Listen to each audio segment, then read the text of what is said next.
लेकिन दिलों की दुनिया को सिर्फ ईमान बदल सकता है और कोई शय नहीं बदल सकता। कोई कानून, कोई दस्तूर नहीं बदल सकता। अमेरिका में जाकर देख लीजिए, 200 बरस हो गए हैं इस चमड़ी की रंगत के फर्क को खत्म करने की कोशिश करते हुए। क्या कामयाबी हो सकी?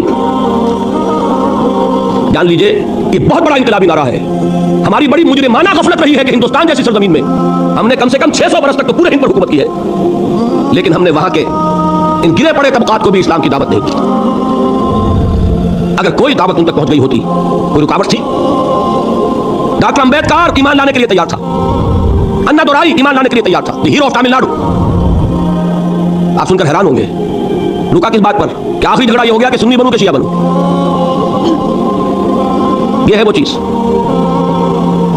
अन्ना दुराई के बारे में मुझे बताया गया जब मैं गया मद्रास कि मीलाद की कोई महफिल कहीं हो रही है वो नहीं छोड़ता था, इतनी मोहब्बत थी उसे हुजूर के साथ।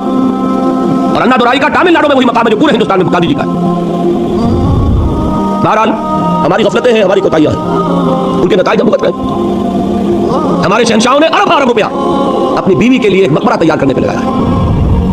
ठीक है, दुनिया का 8वां 7वां उजूबा तो तैयार कर गया। यही रुपया कहीं अगर इस्लाम की तबलीग में लगा होता, आप सोचिए बर्रे सगीर का नक्शा क्या होता। ये क्या है? बहरहाल ये तो दादा खाही दाश्तन गर्दा खाए सीनरा गाहे गाहे बास खाई इससे पारी नरा, ये बात उस कबील की है। इस वक्त असल मौजू की तरफ आइए। तौहीद की एक क्रॉलरी, इनकलाबी क्रॉलरी क्या है? इंसानी मुसावात। तौहीद की दूसरी क्रॉलरी इंसानी हाकिमियत की नफी। इंसान हाकिम कहाँ हो सकता है? सब महकूम है, हाकिम। इसमें भी फिर इक्वालिटी आ गई दोबारा। तमीज़े बंदा वाका फसादे आदमियत है। कहाँ का हाकिम, कहाँ का महकूम? कूनू इबादल्लाह इख्वाना, सब अल्लाह के बंदे बन जाओ और आपस में भाई भाई बन जाओ। हाकिमियत खुदा बन, गैरुल्लाह की हाकिमियत शिर्क है, बगावत है, फितना है, फसाद। नंबर 3, मिल्कियत मुतलका सिर्फ अल्लाह के लिए। कोई किसी शय का मालिक मुतलक नहीं है कि जो चाहूं करूं मेरी शय। समझिए इस बात को। जैसे हाकिम मुतलक अल्लाह, वैसे मजाजन हम कह देते हैं फलां शहर का हाकिम था, फलां मुल्क का हाकिम। नहीं, मजाजी इस्तेमाल है, हकीकतन हाकिम सिर्फ। इसी तरह मजाजन कह देता हूं मैं कि मैं इसका मालिक हूं। मिल्कियत हकीकी सिर्फ अल्लाह की। लिल्लाहि मा फिस समावाति व मा फिल अर्ज़, आसमान और जमीन में जो कुछ है अल्लाह का है। तो कौन सी चीज रह गई जो मेरी हुई? अजीब बात है, मैं खुद उसका हूं। मेरा हाथ मेरा नहीं कि जो चाहूं इसे कर लूं, मेरी जबान मेरी नहीं कि जो कुछ चाहूं इसे कह लूं, मेरी आंखें मेरी नहीं है कि जिधर चाहूं तो घुमाता फिराता रहूं। एक मर्तबा अगर अचानक निगाह पड़ जाए नामहरम पर तो माफ होगी, दूसरी मर्तबा गई माफी नहीं है। हुजूर ने फरमाया, हज़रत अली से फरमाया कि अली पहली निगाह जो पड़ जाए जिसमें इरादे को दखल नहीं होता, सिर्फ वो है कि जो माफ है। अब दूसरी मर्तबा निगाह जाएगी तो इरादे से गई। ये इस आंख का नाजायज इस्तेमाल हमारी नहीं है, ये अल्लाह की अमानत है। सियासत के मैदान में हाकिमियत की बजाय खिलाफत, और माशियात के मैदान में मिल्कियत की बजाय अमानत।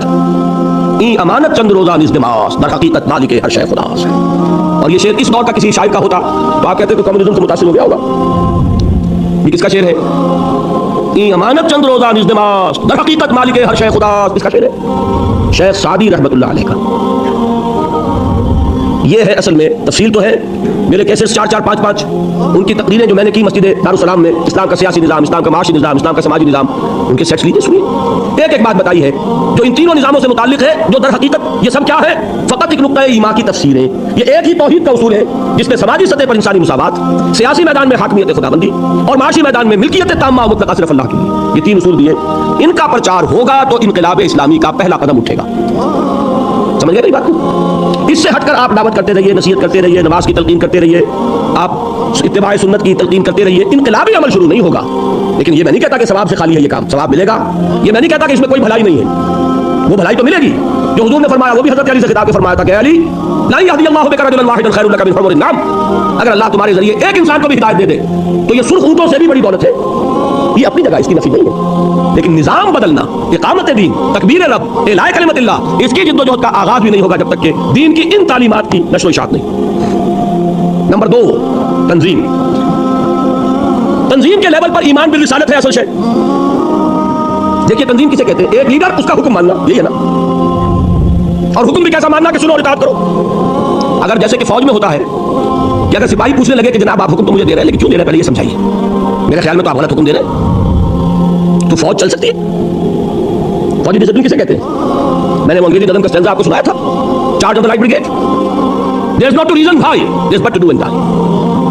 और इनकलाब इसके बगैर नहीं आता। समओ ताअत फस्मऊ वातिऊ, सुनो और इताअत करो। इस कुल तुम समय ना बताना, जब तुमने कहा कि हमने सुना और इताअत की, है कि नहीं?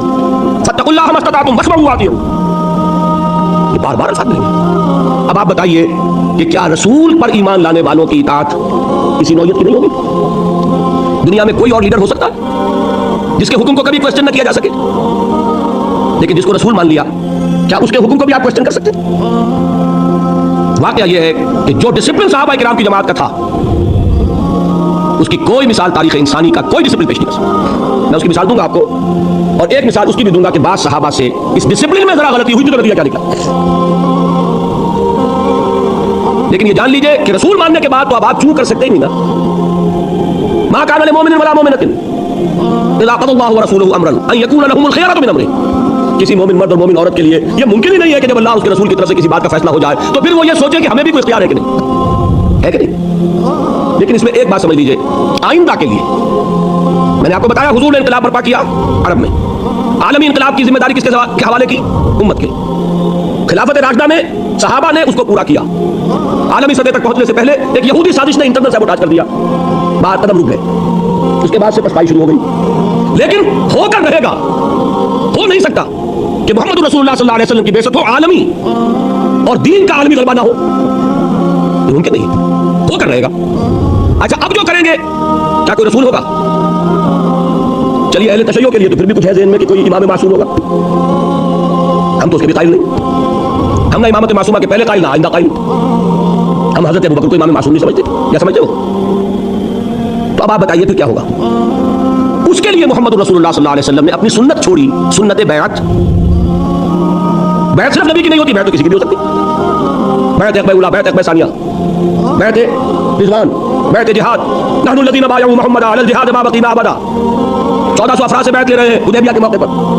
हालांकि वो 1400 अफराद तो मरने मारने पर तुले हुए, उन्हें तो वो सुलह पसंद नहीं आ रही।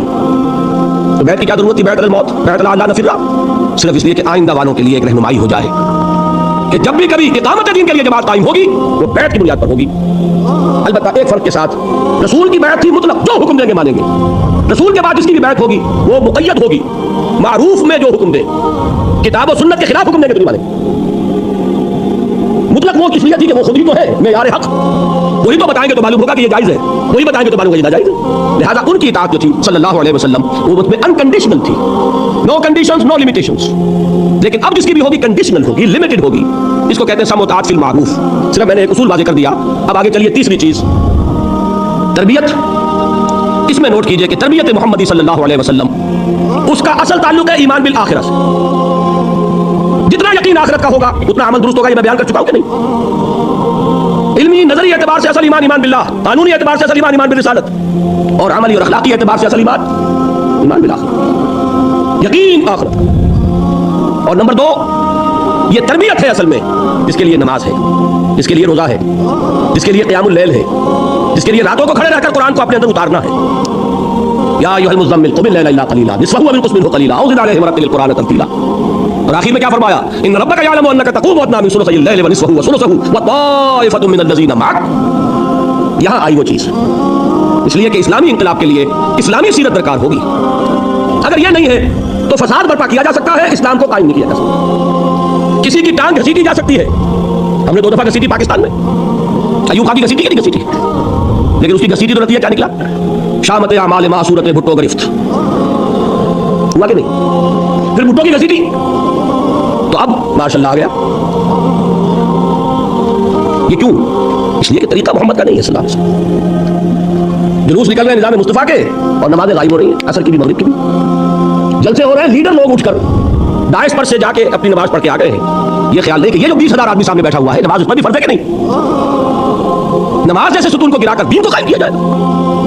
अस्सलातु इमादुद्दीन। और घेराव हो रहा है और जलाव हो रहा है और कारें जलाई जा रही है और शीशे तोड़े जा रहे हैं और स्ट्रीट लाइट्स तोड़ी जा रही है। ये तरीके तो कम्युनिस्टों के हैं भाई। इससे इनकलाब मोहम्मदी आ जाएगी।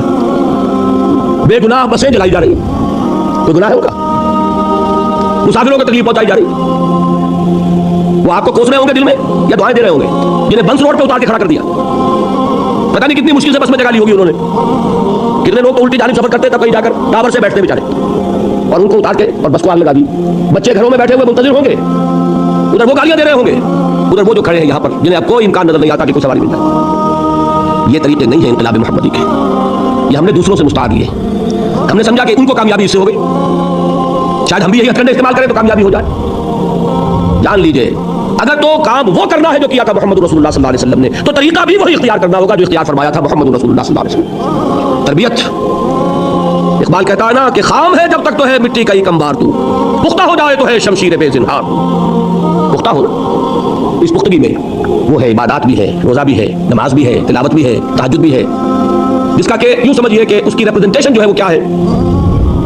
दुश्मनों के जासूसों ने खिलाफत राशिदा के दौरान जो इस्लामी लश्कर था उसके बारे में जो रिपोर्ट दी वो क्या थी, हम फुरसानुम बिन नहार व रुहबानुम बिल लैल।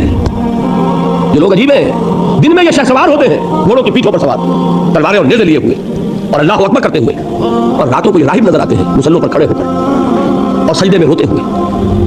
ये नक्शा अगर उतना नहीं तो उसका एक अक्स 100वां हिस्सा तो पैदा करोगे तो कहीं जाकर इनकलाब मोहम्मदी के लिए तमहीद हो। और ये मैं अर्ज कर दूं, इसको नामुमकिन न समझिए। पिछली सदी आ चुके जिक्र आ गया था, कुल 100 कितने साल हुए, 1830 में शहादत हुई बालाकोट की, 155 बरस, 5 बरस का पूरा मामला था हिजरत से लेकर शहादत तक। तो कुल 150 बरस पहले, तू समझिए 160 बरस पहले, वो अजीम तहरीक बर्रे सगीर पाक हिंद में तहरीक शहीदैन, उसके अफराद, उन मुजाहिदीन की सीरतों के बारे में वही गवाही दी दुनिया ने जो सहाबा किराम के बारे में गवाही दी। सहाबा किराम का लश्कर जब दाखिल हुआ है बैतुल मुक़द्दस में, तो ईसाइयों ने अपना सारा निस्वानी हुस्न मुडेरों पर जमा कर दिया था कि मुसलमान गुजरे, हमारी तलवारें और हमारे तीर तो इनको मगलूब नहीं कर सके, शायद कि ये निगाहों के तीर इन्हें घायल कर दें। लेकिन क्या आता है, पूरा लश्कर जमीन पर नजरें गाड़े हुए ऐसे गुजर गया कि किसी ने उठाकर नहीं देखा नजर कि कौन है ऊपर। और बैन ही यही गवाही मिली है मुजाहिदीन के बारे में। हजारा के इलाके में जो गुजर कौम आबाद है, निहायत हसीन व जमील, खवातीन निहायत हसीन व जमील, वो आपस में बातें करती थी कि ये लोग मालूम होता है कि शायद नामर्द हैं, कि इन्होंने कभी हमारी तरफ निगाह उठा के नहीं। दौरे सहाबा किराम का एक नक्शा, ये भी बर्रे सगीर पाक हिंद की बहुत बड़ी सआदत है कि इतने अरसे के बाद सीरत व किरदार और दीनी अखलाक, दीनी जमात और बैत की बुनियाद पर जमात, बैत थी ना तो ये साहब के हाथ पर बैत की, वो सारा नक्शा दिखा दिया। बाकी शिकस्त फतह नसीबों से है भले अमीर, मुकाबला तो दिले नातवा ने खूब किया। ये बात तो यह है कि बहुत से अंबिया नाकाम हो गए दुनियावी एतबार से, इसमें तो हरज की बात नहीं। दुनियावी एतबार से नाकामी कोई बड़ी बात नहीं, अगर उखरवी कामयाबी, और उसमें किसी शक व शुबे की गुंजाइश नहीं। तो 3 चीजें क्या हुई, दावत तौहीद के हवाले से, तंजीम जो सहाबा की थी रिसालत, और अब होगी तो बैत समूतात फिल मारूफ के हवाले से, तरबियत वो तरबियत मोहम्मदी सल्लल्लाहु अलैहि वसल्लम का तरीका। इससे क्या बना, एक जमात, एक जमीयत, एक कुव्वत, बुनियान मरसूस। इसके साथ चौथा अमल चला है, वो भी मक्की दौर में। इस पूरे अरसे में 12 बरस में क्या हुक्म था मुसलमानों को, कुफू ऐदियकुम। कानून तो शरीयत का हमेशा से ये है, बदले का, किसास का है, दांत के बदले दांत और कान के बदले कान है कि नहीं। लेकिन इस अमल इनकलाबी अमल में, इकामत की तो में वो कानून नहीं चलेगा। किस्म में जब दीन गालिब आ जाएगा, इस्लामी रियासत कायम हो जाएगी, तो वो कानून नाफिज होगा। इसमें क्या है, मारे खाओ हाथ ना उठाओ, टुकड़े उड़ा दिए जाए तुम्हारे, तब भी तुम कोई कार्रवाई नहीं कर सकते। मैं अर्ज करना चाहता हूं, गांधी का ये एतराफ है कि मैंने अदम तशद्दुद हजरत मसीह और हजरत मोहम्मद से सीखा। और वाकया यह है कि अगर कांग्रेस की मूवमेंट इब्तिदा ही से तशद्दुद पर उतर आती तो खत्म कर दी। चौरा चौरी का एक वाकया हो गया था, एक जुलूस ने, बिहार में ये जगह है, थाना है, थाने के ऊपर हमला कर दिया। गांधी ने पूरी मूवमेंट कॉल ऑफ कर दी। If you can't remain peaceful, if you can't obey my command, then I can take the responsibility of leading you. और एक बात मैं और बता दूं आपको, सिखों की एक तहरीक तो आजकल चल रही है। इस तहरीक की बदकिस्मती है ये कि ये इब्तिदा ही से वायलेंट हो गई। उसका कितना बड़ा नुकसान हुआ है उसका सबको अंदाजा है। ठीक है, कौम है, उसकी जान है, वो अभी कुर्बानियां दे रही है, लेकिन ये कि जो कुछ जितनी कीमत वो दे चुकी है उसके हवाले से कामयाबी जो है कहीं भी आसपास नहीं। इन्हीं सिखों की एक तहरीक चली थी 30s में, अजीब तहरीक थी वो, आप सुनेंगे। अब हमारी ये तारीख है लेकिन हम वाकिफ नहीं, शायद आपको हंसी आए। सिखों के गुरुद्वारों के साथ जो जमीनें वक्फ थी उन पर कब्जा हिंदुओं का था। चूंकि बरतानवी हुकूमत ने सिखों को अलग मजहब नहीं माना था, लिहाजा गुरुद्वारों पर कंट्रोल किसका, इबादत गाह किसकी, सिखों की, कंट्रोल किसका, हिंदुओं का। तो एक तहरीक उन्होंने चलाई थी, गुरुद्वारा प्रबंधक कमेटी, कुछ इस तरह का नाम था उसका। उसका मकसद क्या था कि हमारी इबादत गाहों का कंट्रोल हमारे पास होना चाहिए। अभी वो कमेटी है, वही कमेटी अब कंट्रोल करती है गुरुद्वारों। अब इसके लिए जाहिर बात है कि शेर के मुंह में से निवाला निकालना आसान तो नहीं ना, तहरीक चलानी पड़ती है। हुकूक कोई आसानी से नहीं देता जब तक कि आप लेने के काबिल ना हो, उन्हें तहरीक चलानी पड़ी। पुलिस जैसे अब भी है, उस वक्त भी पैसे वाले के साथ थी। पैसे वाला कौन था? बनिया। लिहाजा दफा 144। अब सिखों के जत्थे निकलते थे 144 को डिफाई करने के लिए। उन जत्थों का मुझे एक साहब ने आंखों देखा हाल बताया है, अभी वो जिंदा है। 69 अल्लामा इकबाल रोड लाहौर पर, जो शख्स जाए जाके वेरीफाई कर ले। हाजी अब्दुल वाहिद साहब 1930 के एमए हैं इंग्लिश के। वो फरमाते हैं कि मैंने अपनी आंखों से देखा, जत्था निकलता था, लेकिन सिखों के उस जत्थे को जो डिफाई कर रहा है 144 को, दफा 144 की खिलाफ वर्जी, उन्हें हुक्म था हाथ बांधे रखो। नतीजा ये निकलता था, वो कहते मैंने आंखों से देखा कि सिपाही का की लाठी सर पर पड़ी, सर फट गया, खालसा नीचे गिर गया, लेकिन हाथ बंधे रहे। नतीजा ये निकला कि कामयाब हुए, हुकूमत को घुटने टेकने पड़े, गुरुद्वारों का कंट्रोल उन्हें हासिल किया। ये है असल में। मैं तो हैरान हो गया जब उन्होंने मुझे वाकया सुनाया। उनके ज़हन में नहीं था कुरान मजीद में सूरह निसा में जो लफ्ज़ आया कुफ्फू ऐदियकुम, अपने हाथ बंधे रखो। आप अंदाजा कीजिए कि ये रिफ्लेक्स एक्शन है, गैर इख्तियारी तौर पर। अगर आपके सर पर कोई वार आ रहा हो तो हाथ एकदम उठता कि हाथ उसको रोके, लेकिन उन्हें हुक्म था कि हाथ यहाँ बंधे रहेंगे। जत्था निकल रहा, 4 से ज्यादा आदमियों का जाना, बस यही खिलाफवर्जी है। 50 का जत्था निकला, खिलाफवर्जी तो हो गई, लेकिन कोई तोड़फोड़ नहीं। तोड़फोड़ तो दूर रहा, तुम्हारे ऊपर लाठी पड़े तब भी हाथ ना उठे। ये वो चीज थी कि जिसने उन्हें कामयाबी से हमकिला की, और यही हमें नजर आ रहा है। मैं फिर कह रहा हूं, ये तो बहुत बात की चीजें हैं। ये कहां तारीख में इससे पहले इसकी कोई मिसाल है? सिर्फ 2 मिसालें हैं। या हज़रत मसीह अलैहिस्सलाम के 3 साल, उन्होंने फरमाया था कि तुम्हारे दाने गाल पर कोई थप्पड़ मारे तो बायां भी पेश कर।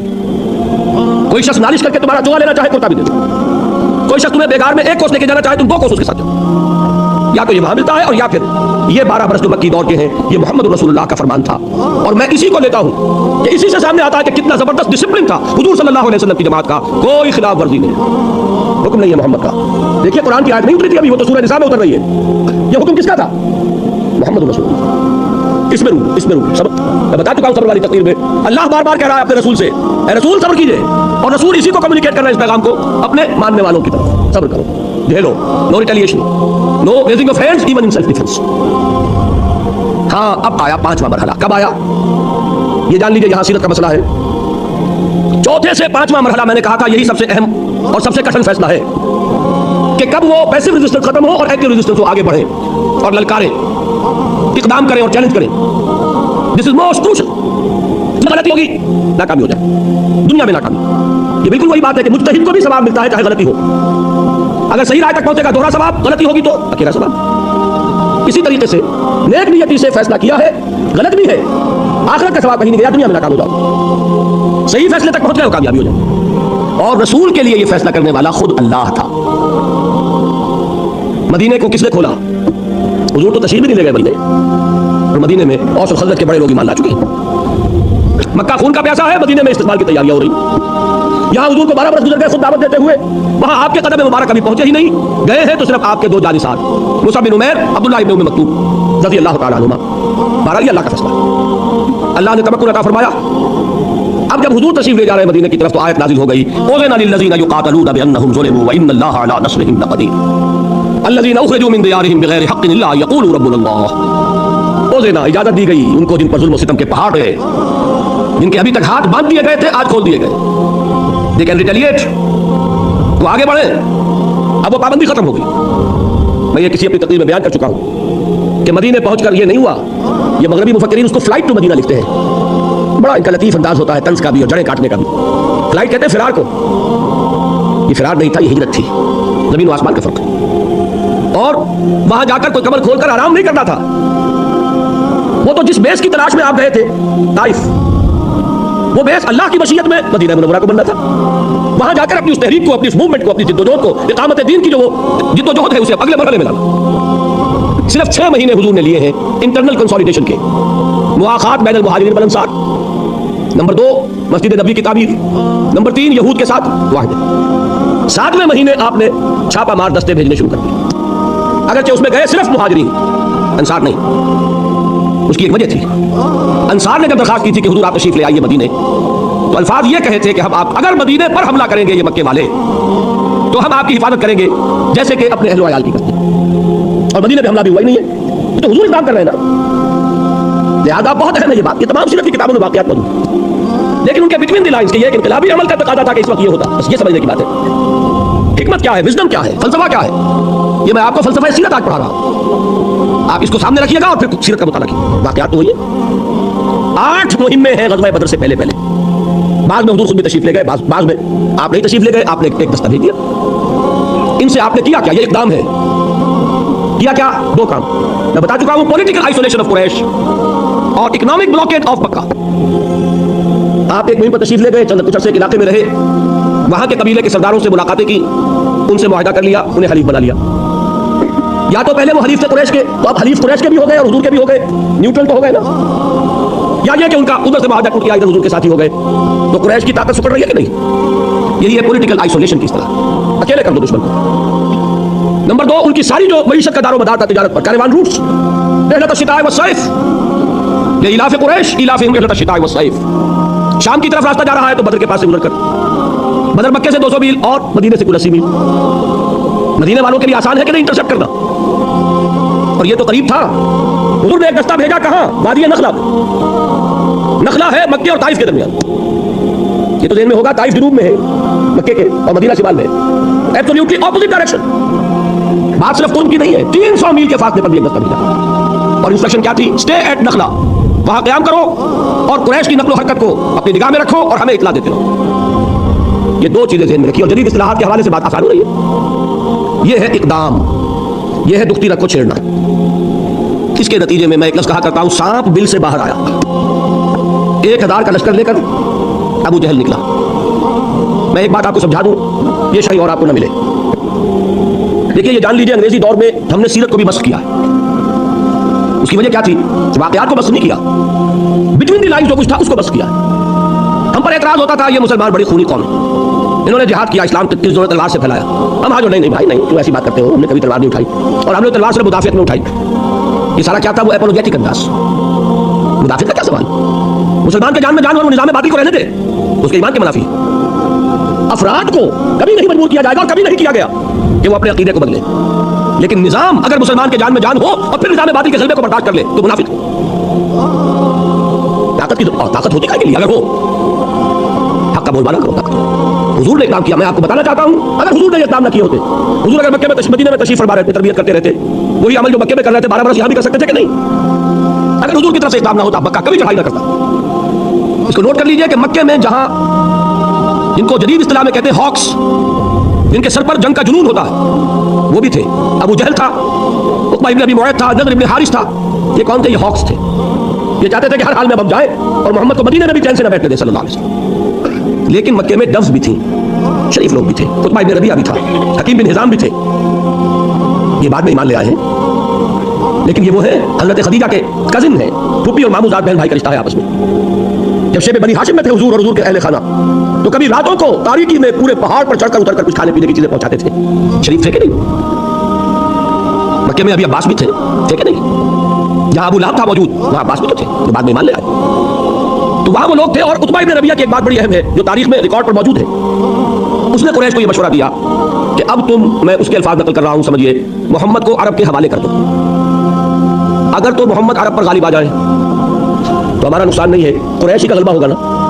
जरा उसके जरा सियासी तदब्बुर को दाद दिए। मोहम्मद कौन है? अपना ही आदमी है। अगर उनको गलबा हो जाता पूरे अरब पर तो कुरैश की हुकूमत कायम हो जाएगी पूरे अरब पर। और अगर अरब खत्म कर दे मोहम्मद को सल्लल्लाहु अलैहि वसल्लम, तो जो तुम चाहते हो वो हो जाएगा और तुम्हें अपने भाइयों के खून से अपनी तलवारों को रंगीन नहीं करना पड़ेगा। कितनी गहरी बात है। वो भी था मौजूद। जंग क्यों हुई? एक तो कुफार का आदमी मारा गया उस दस्ते से जो नखला भेजा गया था, इत्तेफाकन मुठभेड़ हो गई, अल्लाह को जो कराना होता है करवा लेता।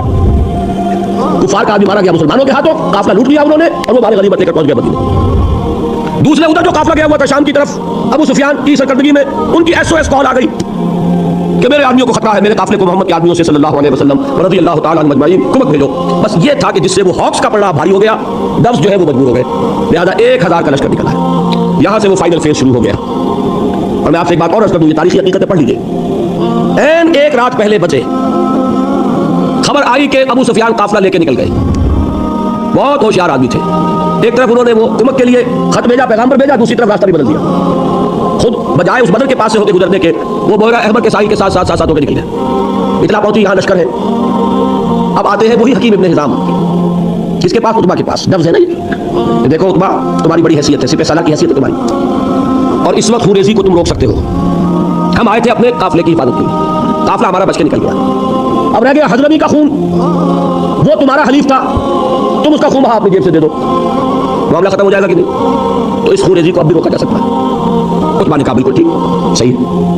दोनों चलकर गए अबू जहल के पास। वो अपने तीर फैलाकर दुरुस्त कर रहा था उस वक्त। जाकर उससे बात की। उसके लिए तो ये मौका था, मैं कह रहा हूं, हॉक्स का सरदार था वो। उसे यकीन था कि हम खत्म कर देंगे कल मोहम्मद को और उसके आदमियों को सल्लल्लाहु अलैहि वसल्लम। इसलिए उसने कहा था ये यौमुल फुरकान होगा, पता चल जाएगा अल्लाह किसके साथ है। तुम्हें यकीन था ना जीतेंगे हम। 313 है, तलवारें भी चंद है उनके पास, चंद। 2 घोड़ों का रिसाला, हमारे पास 100 घोड़ों का रिसाला। रिसाला फैसला कौन होता है? 100 हॉर्सेस, उधर 2, कोई मुकाबला है? उसे यकीन था कि जीतेंगे, लिहाजा उसने पहले से प्रोपेगेंडा शुरू कर दिया, यौमुल फुरकान होगा, ये पता चल जाएगा अल्लाह किसके साथ है, कौन हक पर है कौन बातिल पर है। ये दूसरी बात है, अल्लाह ने वाकई उसे यौमुल फुरकान बना दिया। लेकिन उसके बाद जब आके इन्होंने कहा, उसने ऐसा ताना मारा है।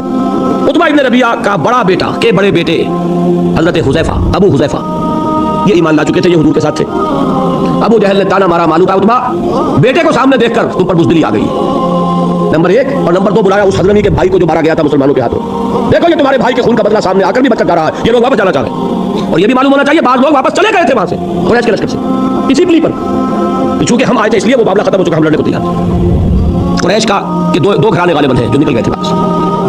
बहरहाल उतबा ये अरब की अब नफ्सियात है, जब उसे ताना लगा है उसने कहा कि कल वक्त बताएगा कि कौन बुज़दिल है और कौन बहादुर है। यही वजह है कि अगले दिन फिर सबसे पहले मैदान में कौन आया? उतबा। उसे वो अपने माथे का दाग धोना था बुज़दिली के ताने का। उतबा आया अपने भाई को लेकर, शैबा, बेटे को वलीद, बड़े बेटे सामने थे अबू हुज़ैफा। और आपको मालूम है कि फिर मुबारज़त हुई, हज़रत हमज़ा के हाथों उतबा, हज़रत अली के हाथों बाकी दोनों, शैबा भी और वलीद भी खत्म हुए। हाँ, हज़रत उबैदा इब्न हारिस रज़ी अल्लाह तआला अन्हु वो ज़ख्मी हो गए। बहरहाल मैं तुझको बताना है वो क्या है। ये था इक़दाम के नतीजे में आर्म कॉन्फ्लिक्ट।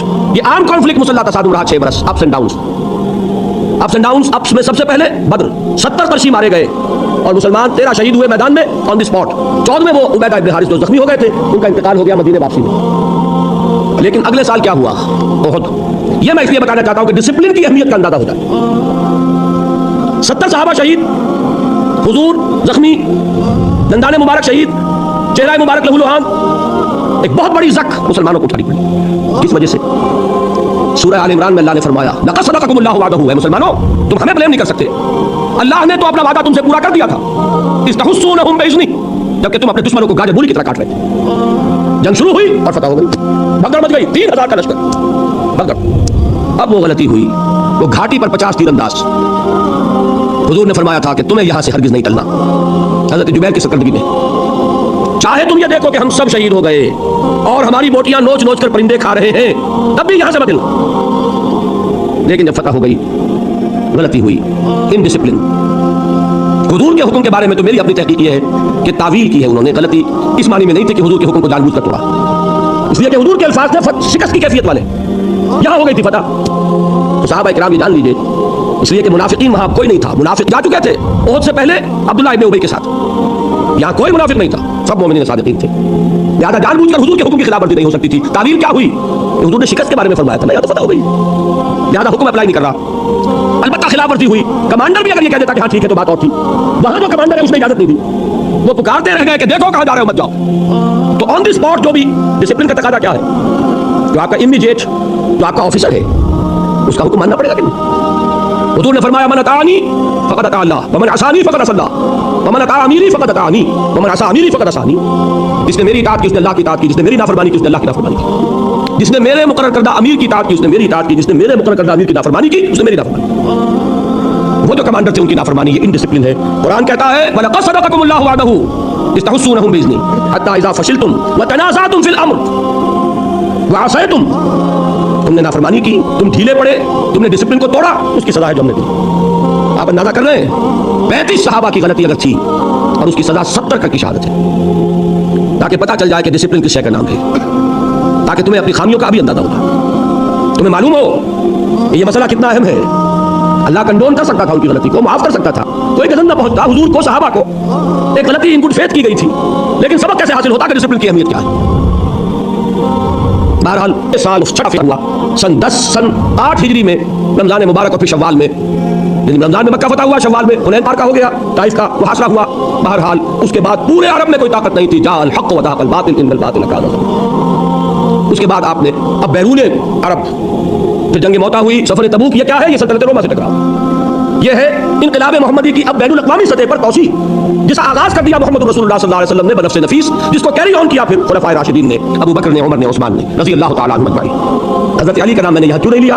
हज़रत अली के खलीफा बनने से पहले ही वो यहूदी साजिश सामने आ गई, जिसके नतीजे में हज़रत उस्मान शहीद हुए, जिसके नतीजे में हज़रत अली का पूरा दौर खिलाफत बाहमी खाना जंगी की नजर हुई। उसमें उनका कोई कसूर नहीं, माअज़ल्लाह सुम्मा माअज़ल्लाह। साजिश इतनी भरपूर थी, इतनी कामयाब थी, यहूदी जहन, उसकी जहानत का शाहकार कि वो सैलाब जो बढ़ रहा था उस शान के साथ कि थमता न था किसी से सैरे रवा हमारा, उस सैलाब को इंटरनल सैबोटाज के जरिए से उसकी कुव्वत को रोक। बहरहाल ये है मेरा मुताला, ये है इनकलाब मोहम्मदी का तरीक़ेकार, ये है इक़ामत दीन का तरीक़। अब देखिए इसमें हालात के मुताबिक इज्तिहाद के बाज़ मराहिल आएंगे। दावत के निज़ाम में कोई तब्दीली नहीं होगी। इताअत के डिसिप्लिन में मैं अर्ज़ कर चुका हूं कि बैत होगी, कोई अमीर, कोई नबी नहीं, रसूल नहीं, बैत होगी, लेकिन बैत समूदात फिल मारूफ, मुतलक नहीं होगी, अनलिमिटेड नहीं होगी। तरबियत का भी वही निज़ाम लेना पड़ेगा जो मोहम्मद रसूलुल्लाह का। उसके बाद जब तक कि इतनी ताकत ना हो जाए कि एक डिसिप्लिन फोर्स, एक मुनासिब कुव्वत मिक़दार की हद तक तरबियत याफ्ता लोगों की मौजूद ना हो, सिर्फ 3 काम करने हैं, दावत, तंजीम, तरबियत। और उस वक्त तक, जब तक कि वो मुनासिब तादाद में कुव्वत वजूद में ना आए, कोई जवाबी कार्रवाई नहीं, सब्र महज, अदम तशद्दुद, पैसिव रेजिस्टेंस, झेलो और बर्दाश्त करो। एक बात अब आती है मुसलमान ममालिक में, और ये सारी बात मैं कर रहा हूं पाकिस्तान के हवाले से, मैं यहां भी अगर आता हूं नोट कर लीजिए, और अमेरिका भी अगर जाता हूं तो मुझे हज़रत मसीह के अल्फाज याद आए हैं। उनके अल्फाज, उनकी तरफ मंसूब अल्फाज मौजूद हैं कि मैं सिर्फ इसराइल के घराने की खोई हुई भेड़ों की तलाश में आया हूं। मेरा पाकिस्तान से बाहर का सफर होता है पाकिस्तान की खोई हुई भेड़ों की तलाश, वो अमेरिका में भी है, यहां भी है। घर में वो जिम्मेदारियां जो है, वतन की सरजमीन पुकार रही है, आप यहां ऐश और आराम में है, पैसे जमा करने के चक्कर में, यह याद दिलाने के लिए आया। वो कश्ती डोल रही है, दीन वहां ना आया तो वो मुल्क हरगिज बाकी नहीं रहे, इम्कान ही नहीं इसमें, और आसार बहुत खराब है। दीन कैसे आ जाएगा? घर बैठे आ जाएगा, इंतखाबात के जरिए आ जाएगा।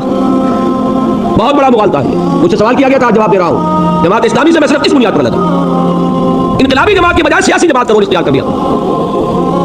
इंतखाबात के अमल के नतीजे में सिर्फ यह हो सकता है कि जो निजाम मुल्क में कायम है उसके लिए बेहतर हाथ अगर फराहम किए जा सकते हो तो कर दिए जाए। निजाम नहीं बदला जा सकता, इसलिए कि जो भी पॉलिटिको सोशो इकोनॉमिक सिस्टम है उसी के मुताबिक वोट मिलेंगे। वोट मिलेंगे सरमायादार को, वोट मिलेंगे जागीरदार को और जमींदार को। और आपका क्या ख्याल है कि वो वोट लेकर पार्लियामेंट में आकर अपने ही पांव पर कुल्हाड़ी मारेगा? निजाम में कोई बुनियादी तब्दीली करेगा? वो कभी नहीं करेगा। और अगर कोई 2, 4, 6, 8, 10 आ भी गए, कहीं शहरों के अंदर हो सकता है कि आ जाए, उनकी हैसियत तो है नहीं। वो निजाम वही है। हमारे यहाँ इलेक्शन जब भी हुए वही लोग आए, चचा नहीं तो भतीजा, एक भाई तो दूसरा भाई, या वही अशखास उनके नाम पर सिर्फ लेबल बदलते रहे। कभी उसके ऊपर रिपब्लिकन पार्टी लिखा हुआ, कभी वो कन्वेंशन लीग है, कभी पीपल्स पार्टी है, कभी वो शूरा शरीफ थी, और कभी अब वो इलेक्शन लड़के आ गए। बेसिक स्ट्रक्चर वही है, कैसे बदल जाए? और बेसिक स्ट्रक्चर को इसके जरिए आप नहीं बदल सकते, बहुत बड़े मुगालते में। लेकिन ये कि जो लोग समझते हैं नेकियती से वो लगे रहे, ठीक है, अल्लाह के यहाँ खुलूस का अजर मिलेगा, लाजमन मिलेगा। लेकिन मुझे ये बात आज नहीं, सन 57 नहीं, सन 56 में नजर आ गई थी कि ये रास्ता जो है इससे कोई बुनियादी तब्दीली नहीं आ सकती। वक्त का, सलाहियतों का, कुव्वतों का ज़िया। ये वजह है कि वहां से अलहदगी हुई थी। सिवाय इस इनकलाबी अमल के कोई और रास्ता नहीं। सिर्फ इसमें फर्क अब क्या आएगा? पैसिव रेजिस्टेंस भी रहेगी, लेकिन क्या मुसलमानों के खिलाफ तलवार उठाई जाएगी? यह है मसला बड़ा क्रूशल, बहुत अहम। मुसलमान मुल्कों में तो हुकूमत मुसलमानों की है। वो तो किसी ने भुट्टो को भी काफिर नहीं कहा।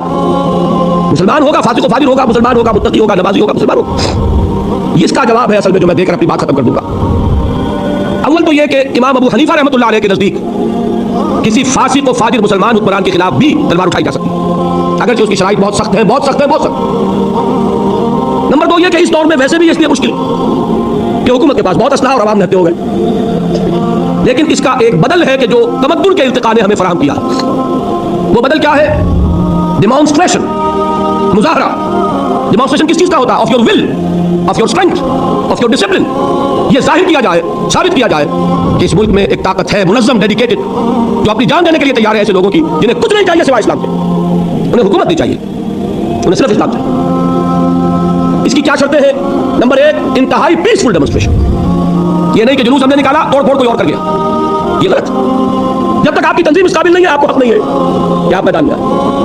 जब आपकी तंजीम ऐसी है तब आप इस काम को कीजिए, इससे पहले नहीं। नंबर 2 ये कि इसका उन्वान भी कुर्बान जाइए मोहम्मद रसूलुल्लाह सल्लल्लाहु अलैहि वसल्लम पर, फिदा हो आबाउना व उम्महातुना, इसको भी हुजूर सल्लल्लाहु अलैहि वसल्लम बता कर गए। इसका उन्वान क्या होगा? डेमोन्स्ट्रेशन किस लिए? 2 हदीसें सुनिए, दोनों मुस्लिम शरीफ की हैं। एक के रावी अबू सईद अल-खुदरी, दूसरे के अब्दुल्लाह इब्न मसऊद रज़ी अल्लाह तआला अन्हुमा। एक बहुत मशहूर है, एक उतनी मशहूर नहीं है। बहुत मशहूर क्या है? मन रआ मिनकुम मुनकरन फलयुगय्यिरहु बियदिही फइन लम यस्तति फबिलिसानिही फइन लम यस्तति फबिक़ल्बिही वज़ालिका अज़अफुल ईमान। जो कोई तुम में से किसी बदी को, बुराई को देखे, उसका फर्ज है कि उसे ताकत से, अपने हक से बदले, खत्म करे। अगर इसकी इस्तिताअत न रखता हो तो ज़बान से, इसकी भी इस्तिताअत न रखता हो तो दिल से, यानी नफरत शदीद महसूस करे, दिल में घुटन महसूस करे। ये क्या रहा? फरमाया ज़ालिका अज़अफुल ईमान, ये ईमान का कमजोर 3 दर्जा है। जो शख्स मुनकरात को देखे उसे घुटन भी ना हो, रंज भी ना हो, वो तो समझ गया डाउन द ड्रेन, ईमान की कोई रमक मौजूद नहीं है। फरमान हुजूर का है, अज़फ ईमान, सबसे कमजोर ईमान ये है कि दिल में शदीद नफरत का एहसास है। इससे ज्यादा क्या है? ज़बान से कहो कि बंदो बाज आ जाओ, अल्लाह के गज़ब को दावत मत दो, ये तो कहो कम से कम। और अगर इससे आगे की ताकत नहीं है तो ताकत हासिल करो, अइदू लहुम मस्तताअतुम, वो ताकत हासिल करके फिर आओ मैदान में और ललकारों के नहीं होने देंगे। ये हमारी लाशों पर होगा। ये है तरीका जो मोहम्मद ने बताया सल्लल्लाहु अलैहि वसल्लम। दूसरी हदीस सुनिए, मा बअसल्लाहु मिन नबिय्यिन क़ब्ली फी उम्मतिही इल्ला कान हवारियून व अस्हाबुन याखुज़ून बिसुन्नतिही व यक़तदून बिअम्रिही सुम्मा इन्नहा तख़लुफ़ु ख़ुलूफ़ुन यक़ूलून मा ला यफ़अलून व यफ़अलून मा ला युमरून फमन जाहदहुम बियदिही फहुव मुमिनुन वमन जाहदहुम बिलिसानिही फहुव मुमिनुन वमन जाहदहुम बिक़ल्बिही फहुव मुमिनुन वमा वराअ ज़ालिका मिनल ईमानि हब्बतु खर्दल वलैसा वराअ ज़ालिका मिनल ईमानि हब्बतु खर्दल। ये बहुत अहम हदीस है, बहुत क्लियर है। अफसोस ये कि ये इतनी आम नहीं है। वैसे है मुस्लिम शरीफ की रिवायत, दोनों रिवायत के एतबार से हम पल्ला। हुजूर फरमाते हैं कि अल्लाह ने मुझसे पहले जिस उम्मत में भी किसी नबी को भेजा, उठाया, उसमें उसके असहाब और हवारी पैदा किए। वो असहाब और हवारी क्या करते थे? असहाब हुजूर के हवारी हज़रत ईसा के दोनों अल्फाज जमा कर दिया आपने। वो क्या करते थे? वो अपने नबी, अपने रसूल की सुन्नत को मजबूती से थामते थे और जो हुक्म वो देते थे उसकी तामील करते थे। सुम्मा इन्नहा तख़लुफ़ु मिन बादिहिम ख़ुलूफ़ुन, लेकिन उसके बाद फिर ऐसे नाखलफ लोग आ जाते थे। वो क्या करते थे? यफ़अलून मा ला युमरून, करते वो थे जिसका हुक्म नहीं हुआ, वो यक़ूलून मा ला यफ़अलून, और कहते वो थे जो करते नहीं थे। अब आपने फरमाया जो कोई ऐसे लोगों से जिहाद करेगा हाथ से वो मोमिन है, जो जिहाद करेगा ज़बान से वो मोमिन है, जो जिहाद करेगा दिल से वो मोमिन है, और इसके बाद तो ईमान राई के दाने के बराबर भी मौजूद नहीं। ये है जिहाद के 3 दर्जे। और जिहाद किन से हो रहा है? यहाँ नोट किया आपने, चाहे नाखलफ है कि कौन, उम्मती है रसूल के ना, नाखलफ उम्मती है, इन्हीं को कहा जाएगा फासिक व फाजिर, उनके खिलाफ जिहाद किया जाएगा। बिल-यद, बिल-लिसान, बिल-क़ल्ब। बिल-यद जो है वो जरूरी नहीं कि तलवार से हो, बिल-यद की ये शक्ल है जो आज दुनिया ने दी है कि पिकेटिंग है, डेमोन्स्ट्रेशन है, demonstration of your will and your power and your strength. मैं उसकी एक मिसाल दिया करता हूँ, मेरे कैसेट्स में भी मौजूद है। ये तकरीबन 2.25 साल पहले की बात है। मार्च का महीना था।